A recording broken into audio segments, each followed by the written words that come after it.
syariat, yang sebangsa pekerjaan, yang pengetahuan itu diambil dari dalil-dalil yang secara tafsir itu adalah fikih. Nah, itu kemudian dari tauhid, tasawuf dan fikih itu kemudian oleh ulama disimpulkan bahwa man tafaqqaha wa lam yatasawwaf faqad tafassaq.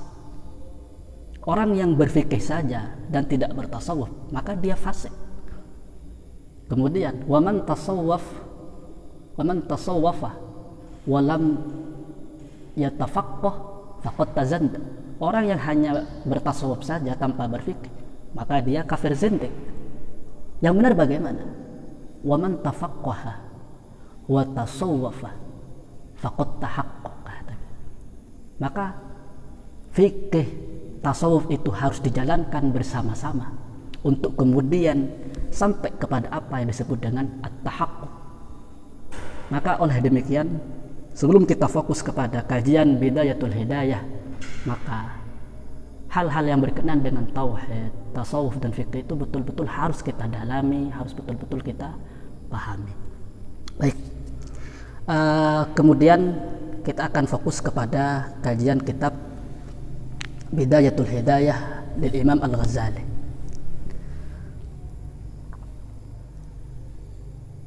Bismillahirrahmanirrahim. Alhamdulillahirabbil alamin. Wassalatu wassalamu ala asyrafil mursalin sayyidina maulana Muhammadin wa ala alihi wa sahbihi ajmain, amma ba'du. Faqala al-muallifu rahimahullahu ta'ala wa nafa'ana bihi wa bi ulumihi fid dharain, amin. Adabus siyami la yanbaghi an taqtasir ala sawmi syahri ramadana fatatruka at-tijarata bin nawafil wa kasbi ad-darajatil 'aliyati fil faradis fatatahassara idza nadharta ila manazilis sha'imina kama tanzuru ila al-kawakibid durriyati wa hum fi a'la illiyyin. Pada paragraf pertama, Imam Ghazali mengatakan bahwa sebaiknya kita itu tidak hanya mengambil puasa-puasa yang fardu saja, artinya jangan hanya puasa Ramadan saja gitu loh. Jangan hanya puasa Ramadan, karena nanti kita itu akan eman lah kalau misalkan hanya berpuasa Ramadan saja. Seharusnya kita juga berpuasa di bulan-bulan, di hari-hari dan di hari-hari yang lain. Itu paragraf pembuka dalam kitab Adabus Siyam, dalam kitab Bidayatul Hidayah. Kenapa? Karena pahala yang dijanjikan Allah kepada orang yang berpuasa itu sangat besar, sangat agung. Gambarannya, antara orang yang melakukan puasa fardu saja dan orang-orang yang puasa fardu dan puasa sunnah itu adalah, jadi orang yang berpuasa fardu itu ada di bawah, orang yang berpuasa fardu dan sunat itu ada di atas. Tak ubahnya bintang-bintang yang bersinar, bintang yang sangat bersinar, sehingga orang yang hanya melakukan salat fardu ini akan merasa rugi, menyayangkan kenapa saya itu tidak melakukan salat, tidak melakukan puasa sunnah. Itu demikian. Kemudian wal ayyamul fadilatul lati syahidatil akhbaru bi syarafiha wa fadliha wa bi jazalati thawabi fi siyamiha yaumu arafatah li ghairil haji wa yaumu asyura'ah wal ashrul uwalu min dzil hijjati wal ashrul uwalu minal muharrami wa rajabun wa sya'ban. Nah, kemudian Imam Ghazali juga menjelaskan apa saja puasa sunat yang utama untuk kita lakukan selain puasa fardu. Maka hari-hari yang utama untuk hari-hari atau puasa yang utama untuk kita lakukan, yang telah yang telah disaksikan dan telah berdalil berdasarkan hadis, maka itu yang pertama adalah hari Arafah. Hari Arafah itu adalah tanggal 9 Dzulhijjah. Kemudian hari Asyura itu 10 Muharram. Kemudian 10 hari yang pertama dari Dzulhijjah, kemudian 10 hari yang 10 hari yang pertama dari bulan Muharram, kemudian Rajab dan Sya'ban. Itu hari-hari yang baik dan utama untuk berpuasa.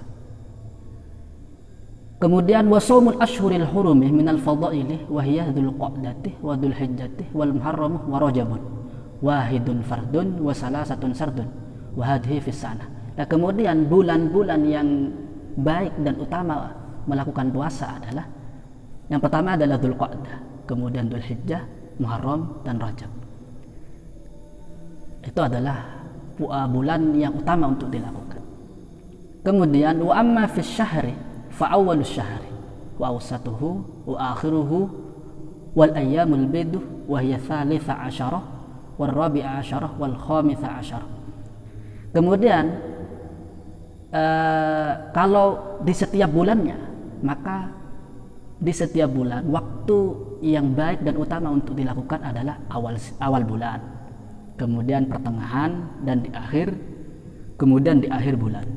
Dan juga ditambah dengan ayyamul bid, yaitu tanggal 13, 14, 15. Itu adalah waktu-waktu yang baik dan utama di setiap bulannya, hitungan setiap bulan. Kemudian wa amma fil usbu'i fa yaumul itsnaini wal khamisi wal jum'ati. Sedangkan dalam hitungan satu pekan, maka waktu yang baik dan utama untuk berpuasa adalah hari Senin, hari Kamis, kemudian hari Jumat. Maka sudah selesai, genap. Maka ada puasa-puasa yang dilakukan setiap tahun, kemudian setiap bulan, bahkan setiap pekan. Kalau setiap tahun itu apa saja, setiap bulan apa saja, dan setiap pekan apa saja. Maka ketika kita bisa melakukan puasa-puasa sunnah, baik yang hitungannya setiap tahun, setiap bulan atau setiap pekan, maka bagaimana? Maka fatukaffaru dzunubul usbu'i bisaumil isnaini wal khamisi wal jum'ati. Maka dosa-dosa yang kita lakukan dalam setiap pekan itu dapat dilebur, dapat dibayar dengan melakukan puasa Senin, Kamis dan Jumat. Jadi kalau misalkan pasti kita melakukan dosa di setiap pekannya. Kalau kita puasa di hari-hari yang telah disebutkan, Senin, Kamis dan Jumat, maka dosa-dosa yang kita lakukan bisa terhapus dan terlebur oleh 3 puasa itu dalam setiap pekan. Kemudian wa tukaffaru dzunubus syahri bil yaumil awwali minasy syahri wal yaumil awsati wal yaumil akhiri wal ayyamil bid. Kemudian dosa-dosa yang dilakukan setiap dalam hitungan 1 bulan, maka itu dapat dilebur dan dihapus oleh puasa yang dilakukan di awal bulan, di pertengahan bulan, di akhir bulan, dan ditambah dengan tanggal 14, 15 dan 13 yang disebut dengan al-ayyam al-bid. Nah, terus bagaimana dosa-dosa yang dilakukan dalam hitungan 1 tahun? Wa tukaffaru dzunubus sanati bi siyami hadhil ayyami wal asyuril madhkurah. Maka dosa-dosa yang hitungannya dilakukan dalam tempo 1 tahun itu dapat dihapus dan terlebur dengan puasa-puasa yang dilakukan di dalam bulan-bulan tadi yang telah disebutkan dan di hari-hari yang telah disebutkan. Maka ketika kita melakukan dosa dalam 1 tahun, dosa yang dilakukan kita dalam 1 tahun itu semuanya dapat terhapus dan dilebur oleh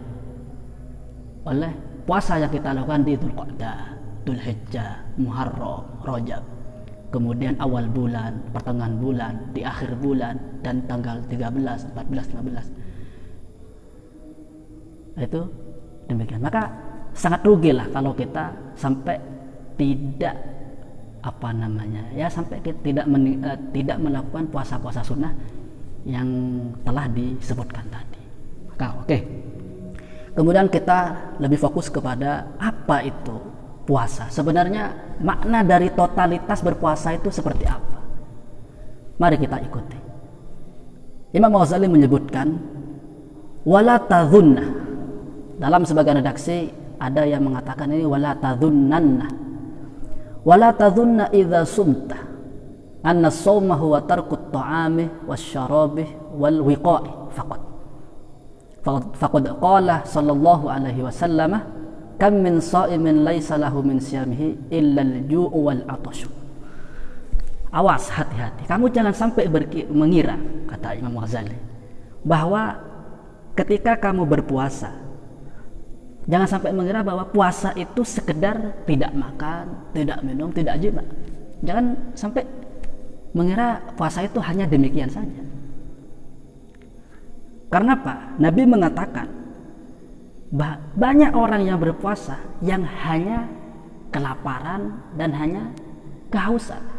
Orang yang berpuasa itu banyak yang hanya dia itu dapatnya lapar saja, dapat dahaga saja. Maka berdasarkan hadis ini, kita itu jangan sampai mengira bahwa puasa itu sekedar tidak makan, tidak minum, tidak jima, jangan. Tetapi bagaimana? Bal tamamus shaumi bikaffil jawarihi kulliha amma yakrahu Allah ta'ala. Bal yanbaghi an tahfadhal 'ainah 'anil nadhari ila al-makarihi wal lisanah 'anil nutqi bima la ya'nika wal udhunah 'anil istima'i ila ma harramahu Allah fa innal mustami'a syarikul qaili wa huwa ahadul mughtabain. Tapi puasa atau makna totalitas puasa itu apa? Totalitas puasa itu adalah bahwa kesempurnaan atau totalitas berpuasa itu adalah dengan menahan semua anggota badan, menahan dari semua hal yang dibenci, yang tidak diridhoi oleh Allah Subhanahu wa taala. Artinya bagaimana? Kita menahan mata dari melihat hal-hal yang dibenci oleh Allah, baik itu yang makruh atau yang diharamkan. Kemudian menahan lisan dari berbicara sesuatu yang sia-sia, yang tidak bermanfaat, apalagi sampai misalkan yang diharamkan atau yang dimakruhkan atau yang bersih, yang sifatnya itu tidak ada gunanya untuk kita bicarakan. Kemudian kita menahan telinga untuk mendengar apa-apa yang diharamkan Allah. Kenapa? Karena orang yang mendengar itu sama halnya orang yang mengatakan. Seperti itu. Jadi perlu kita ketahui bahwa totalitas berpuasa itu adalah semua badan kita ini kita jaga, kita rawat, kita tahan dari semua hal yang dibenci oleh Allah Subhanahu wa taala. Mata kita, lisan kita, kemudian telinga kita. Itu demikian. Kemudian bagaimana? Wa kadzalika takuffu jami'al jawarih kama takufful batnah wal farja. Fa fil khabari khamsun yufattirna as-shaimah. Al-kadhibu wal ghibatu wan namimatu wal yaminul kadhibatu wan nadharu bi syahwatin. Sebagaimana kita menahan farji, juga menahan perut dari melakukan syahwatnya, yaitu makan dan jima, maka kita juga harus menahan semua anggota badan dari hal-hal yang tidak sepatutnya dilakukan. Dalam hadis disebutkan ada 5 hal yang dapat membatalkan orang yang berpuasa. Kelima hal itu adalah 1, berdusta. Berdusta itu apa? Ya, berbicara tidak sesuai dengan kenyataan. Kenyataannya A, kemudian dibicarakan B, itu namanya kadzib. Ya, adamu mutabaqatul khabar bil waqi, itu adalah kadzib. Kemudian ghibah. Ghibah itu apa? Dzikruka akhaka bima yakrah. Itu gampangnya kan begitu. Jadi kita menyebutkan atau ya mengatakan atau menyebutkan saudara kita dengan hal yang dia benci, itu namanya ghibah. Kemudian namimah. Namimah apa? Namimah itu ya apa ya? Adu domba. Artinya kita itu berusaha atau melakukan hal-hal yang merusak antara 2 orang atau 2 qabilah atau 2 golongan tertentu. Ini sangat marak kita temui di berbagai sudut rumah kita, bahkan di genggaman kita, di HP kita. Banyak orang-orang yang kerjaannya itu hanya ingin merusak antara orang sesaudara sesama Islam, saudara antar agama, saudara antar sebangsa, saudara antar manusia. Jangan sampai demikian. Itu menurut hadis ini itu dapat membatalkan puasa. Kemudian yaminul kadhibah atau yamin al-ghamus. Dan kemudian nazar bi syahwah, melihat dengan syahwat.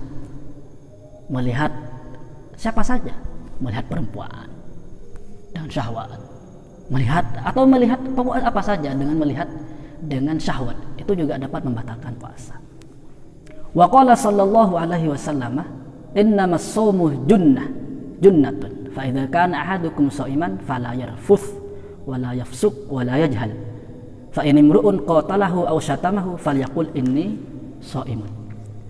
Dalam hadis juga disebutkan, hadis yang diriwayatkan oleh Imam Ahmad, disebutkan puasa itu adalah wiqayah. Junnah itu adalah wiqayah, anggaplah tameng. Puasa itu seharusnya menjadi tameng.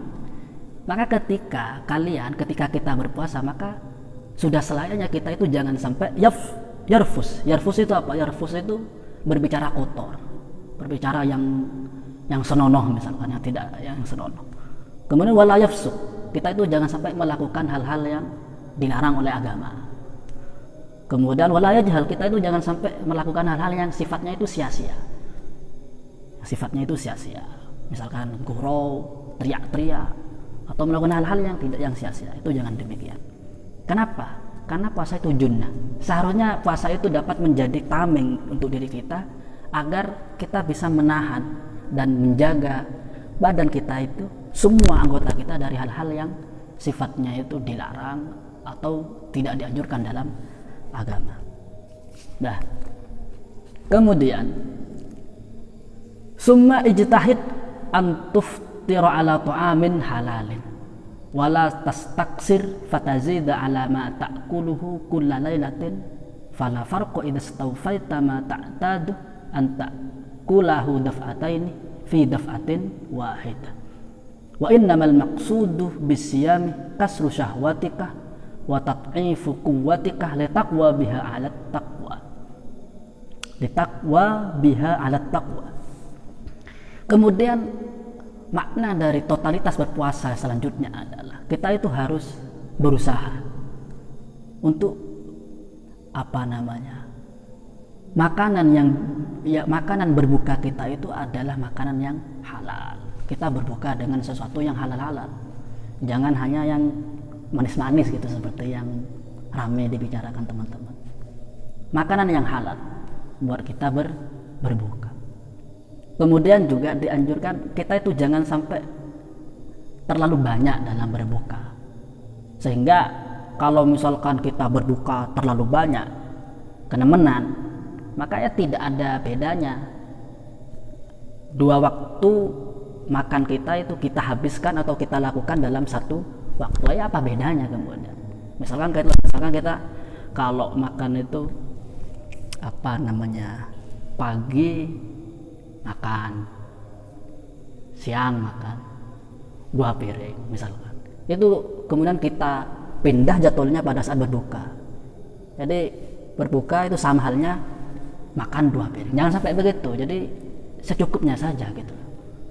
Kenapa kok sedemikian? Karena tujuan dari puasa itu adalah kasru syahwatika wa tat'ifu quwwatika, untuk memecah syahwat. Tujuan puasa itu adalah untuk memecah syahwat, kemudian untuk melemahkan kekuatan agar kuat untuk beribadah, agar kuat untuk bertakwa kepada Allah Subhanahu wa taala. Kalau misalkan kita banyak makan, maka di mana tujuan puasa itu? Kemudian fa idza akalta ashiyatan ma tadarakta bihi ma fataka dahwatan fala faidata fi shaumika wa qad saqalta 'alaika ma'iddataka wa ma wi'a'un abghadha ila Allah ta'ala min batnin muli'a min halalin fa kaifa idza muli'a min haramin. Kalau misalkan pada waktu sore misalkan kita makan dan itu sebanding atau sampai makan yang cukup, misalkan melebihi pada waktu siangnya, jadi makan sore setara dengan makan plus makan siangnya, maka tidak ada makna faedah kita. Jadi kalau misalkan pada waktu berbuka kita makan dan itu setara dengan atau plus makan waktu siangnya, maka di mana makna puasa itu? Jadi kasru syahwatika wa tat'ifu quwwatika, demikian. Dan tidak ada perut atau wadah yang paling dibenci oleh Allah Subhanahu wa taala daripada perut yang penuh dengan makanan halal. Itu sangat dibenci oleh Allah, apalagi kalau penuh dengan makanan haram. Udah. Maka bagaimana? Fa idza arafta makna as-shaumi fastaqsir minhu mastata'ta fa innahu asasul ibadati wa miftahul qurbati. Maka kalau kita sudah tahu bahwa apa totalitas berpuasa, jadi totalitas berpuasa itu adalah berarti kita tidak sekedar berpuasa Ramadan saja, tapi puasa di setiap bulannya ada, puasa setiap pekannya ada. Kemudian kita juga menjaga diri kita, semua anggota kita dari hal-hal yang diharamkan, yang tidak berguna, yang dimakruhkan. Tidak sekedar tidak makan, tidak jima. Maka ketika sudah tahu makna dari puasa atau totalitas berpuasa itu, maka bagaimana anjuran Imam Al-Ghazali? Maka fastaksir, maka kita perbanyaklah berpuasa. Kenapa? Karena puasa itu adalah pondasi ibadah dan kunci pendekatan-pendekatan kepada Allah Subhanahu wa taala. Qala Rasulullah sallallahu alaihi wasallam, qala Allah taala kullu hasanatin bi asyri amsalha ila 700 dhifin illa shaumah fa innahu li wa ana ajzi bih. Nah, kemudian pada paragraf berikutnya Imam Ghazali menjelaskan keutamaan berpuasa. Apa puasa? Jadi setiap satu kebaikan, kata Rasulullah sallallahu alaihi wasallam, itu akan dilipat gandakan menjadi 10 sampai, jadi satu kebaikan pahalanya itu seperti 10 kebaikan sampai 700, kecuali puasa. Maka puasa apa? Puasa itu ganjarannya hanya Allah yang tahu. Fa innahu li wa ana ajzi bih. Jadi begitu pentingnya kita melakukan puasa. Kenapa? Karena pahala yang dijanjikan oleh Allah Subhanahu wa taala itu sangat besar, sehingga tidak ada yang tahu pahala puasa kecuali Allah Subhanahu wa taala. Wa qala sallallahu alaihi wasallam, "Walladzi nafsi biyadi, la khulufu famis shaimi atyabu indallahi min rihil misk." Yaqulu Allah taala azza min qailin, "Innama yadharu syahwatahu wa ta'amahu wa syarabahu min ajli, fas-saumu li wa ana ajzi bih." Rasulullah bersumpah bahwasannya bau mulut orang yang berpuasa itu lebih harum menurut Allah Subhanahu wa taala daripada harumnya misik. Allah mengatakan orang yang berpuasa itu meninggalkan syahwatnya, meninggalkan makanan minuman itu karena aku, kata Allah. Maka puasa itu untukku dan saya akan membalas puasa tersebut. Jadi kalau orang yang berpuasa itu memang orang-orang yang betul-betul mulia, agung di sisi Allah Subhanahu wa taala. Kenapa? Karena dia itu rela tidak makan, tidak jima, tidak minum. Kemudian ditambah dia itu rela tidak memandang hal-hal yang haram, berkata perkataan yang kotor, kemudian tidak mendengar hal yang kotor karena untuk Allah Subhanahu wa taala. Sehingga pantaslah kalau pahala yang dijanjikan untuk orang yang berpuasa itu adalah agung, sehingga tidak diketahui keagungannya kecuali Allah saja yang tahu. Kemudian wa qala sallallahu alaihi wasallam, lil jannati babun yuqalu lahu ar-rayyan la yadkhuluhu illa as-shaimuna. Nah, kemudian Rasulullah mengatakan, hadis yang diriwayatkan oleh Imam Ahmad, Imam Ahmad, bahwa di surga itu ada pintu. Jadi pintu surga itu ada yang disebut dengan rayyan, yang tidak dapat dimasuki kecuali orang-orang yang berpuasa. Dalam sebagian redaksi ada keterangan ketika orang-orang yang berpuasa sudah memasuki pintu ar-rayyan, maka pintu itu akan ditutup dan tidak boleh selain orang yang ahli puasa masuk ke dalam pintu itu. Maka kesimpulannya dari awal yang saya sampaikan bahwa puasa kita itu janganlah sekedar berpuasa saja. Janganlah sampai kita masuk dalam hadis yang mengatakan bahwa banyak orang yang berpuasa yang hanya mendapatkan haus dan lapar. Seyogyanya kita itu berusaha untuk menjaga mata kita dari hal-hal yang tidak baik. Seyogyanya kita itu menjaga lisan kita berkata hal-hal yang tidak baik. Seyogyanya kita itu menjaga telinga kita mendengar hal-hal yang tidak baik. kemudian makan berbuka secukupnya, jangan sampai terlalu banyak, sehingga puasa kita betul-betul total, betul-betul berkualitas, dan kita akan mendapatkan janji pahala yang agung nanti ketika kita bertemu Allah Subhanahu wa taala. Amin. Fahadha al-qadru min syarhi at-ta'ati yakfika min bidayatil hidayati. Fa idza tajata ila az-zakati wal haji aw ila mazidin li syarhi as-salati was siyami fatlubhu mimma awradnahu fi kitabina Ihya'i Ulumuddin. Nah, sebenarnya hal-hal yang berkenaan dengan puasa, salat, zakat itu sebenarnya besar, banyak dan luas. Tinggal pembaca cari sendiri. Demikian hal yang bisa saya sampaikan, yang saya tulis, yang saya ulas. Kurang lebihnya mohon maaf. Wallahul muwaffiq ila aqwamit thoriq. Wassalamualaikum warahmatullahi wabarakatuh.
شراب الحب يعرف بالمذاق وما كل السقاة له بساق. شراب الحب يعرف بالمذاق وما كل السقاة له بساق. أحب الله عن أدب وصدق ولا أرضى